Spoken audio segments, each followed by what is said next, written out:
अच्छा, patient receipt का बता दूं मैं आपको। अगर पेशेंट जब फर्स्ट टाइम हमारे पास आता है चेकअप के लिए तो अपनी पेमेंट देता है। जाहिर बात है वो हम प्रोसीजर में से मैंने आपको बताया कि किस तरह से पेशेंट से आपने पेमेंट रिसीट करनी है।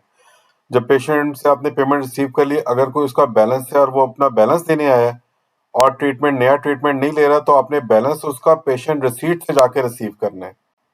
पहले आप लोगों की प्रैक्टिस होती थी कि आप प्रोसीजर से जाके जो है वो उसकी रिसीट लेते थे, नया प्रोसीजर बनाते थे, जबकि वो असूलन भी गलत था, तरीका गलत था। अब इस मेथड को ठीक कर दिया गया है। यही चेंज है इसमें पुराने सॉफ्टवेयर में। आपने पेशेंट रिसीट में जाना है। अभी आपने देखा था कि मैंने स्किन प्रोसीजर में एक पेशेंट बनाया था जिसका कुछ बैलेंस रहता है। उसी पेशेंट की एग्जांपल लेते हैं और हम पेशेंट ऐड करके देखते हैं कि यार हमने उसका बैलेंस किस तरह से रिसीव करना है। इसी तरह पेशेंट रिसीट में मैं जाऊंगा, पेशेंट रिसीट को क्लिक किया। अब मैं यहाँ पे न्यू करूंगा।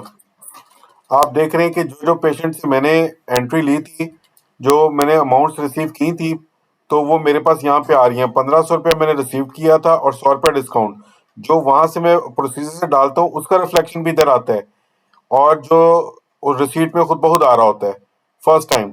सेकंड टाइम जब मैंने रिसीविंग करनी है तो यहाँ से जाना है, न्यू किया। न्यू करके सेम मेथड है, पेशेंट का नेम देना है मैंने। जैसे पेशेंट का नेम लिखूंगा उससे रिलेटेड इन्फॉर्मेशन आ जाएगी कि ठीक है ये वाला पेशेंट है। इसको मैंने क्लिक किया, मोबाइल नंबर देके एंटर करूंगा तब भी आ जाएगा। मैं आपको बता देता हूँ मोबाइल नंबर देके किस तरह से इसको एंटर करना है। आप यहाँ पे मोबाइल नंबर देंगे, यहाँ पे आप मोबाइल नंबर देके एंटर करेंगे तो आपके पास एक लिस्ट खुल जाएगी, उससे रिलेटेड उसका नाम आ जाएगा। या इस मोबाइल नंबर पे जितने नाम रजिस्टर्ड होंगे वो लिस्ट में आ जाएंगे। आपने सिंपली उसको सिलेक्ट करना है और ये आपके पास सिलेक्ट होके आ जाएगा इधर। ठीक है। अब यहाँ पे इसके नीचे जितने भी ट्रीटमेंट्स हैं वो सारे आ गए हैं, जितनी पेमेंट इससे लेने वाली है। तो वो जिस जिस ट्रीटमेंट के अगेंस्ट पेमेंट दे रहा है, तो यहाँ पे आपने उसको टिक करना है बस, सिंपली। बहुत इजी है। और रिसीविंग के टाइम पे भी अगर कोई डिस्काउंट देना है तो वो हम वो भी दे सकते हैं। अगर वो पूरी पेमेंट रिसीव नहीं दे रहा तो हम यहाँ पे पार्शियल पेमेंट भी रिसीव कर सकते हैं। हो सकता है वो यहाँ पे 200 रुपया दे रहा है और 50 रुपये उसको फिर मैनेजमेंट ने डिस्काउंट दे दिए, और 50 रुपये में यहाँ पे डिस्काउंट रिसीव कर लेता हूँ इसका, तो मैं इसको सेव कर दूंगा। ये पेमेंट मेरी रिसीव हो गई। आप देख रहे हैं इसका बैलेंस में जो प्रीवियस बैलेंस है 400 दिखा रहा था, करंट बैलेंस वो 150 दिखा रहा है। अब जब मैं ये इसका प्रिंट निकला है, इसका प्रिंट निकालूंगा और ये मैं पेशेंट को दे दूंगा रिसीट का। सेम इसी तरह इसका मैं दोबारा से एक जो लास्ट पेमेंट है वो भी रिसीव करके दिखा देता हूँ आपको।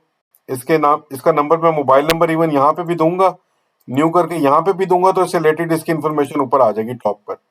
इसमें ये ऑप्शन भी दी हुई है। अब मैंने स्किन का, आप देख रहे हैं वो 150 रुपया सिर्फ इसका रिसीव करने वाला रह गया है। अगर कोई डिस्काउंट है तो यहाँ पे भी दे सकता हूँ, पेमेंट में से माइनस करके रिसीव में से। अगर पूरी पेमेंट दे रहा है 150 और कोई डिस्काउंट नहीं, तो बस मैं ये इसी तरह रहने दूंगा और सेव का बटन दबा दूंगा। ये मेरा यहाँ से इसकी सारी बैलेंस रिसीव होगी और पूरी इसकी हिस्ट्री मेंटेन होगी। मैं पार्शली जितने मर्जी स्टेप्स में इसकी मैं पेमेंट रिसीव कर सकता हूँ। इस वीडियो को बार बार देखिएगा ताकि आपको क्लियर हो जाए। बस इसमें रिसीट करने का यही तरीका है।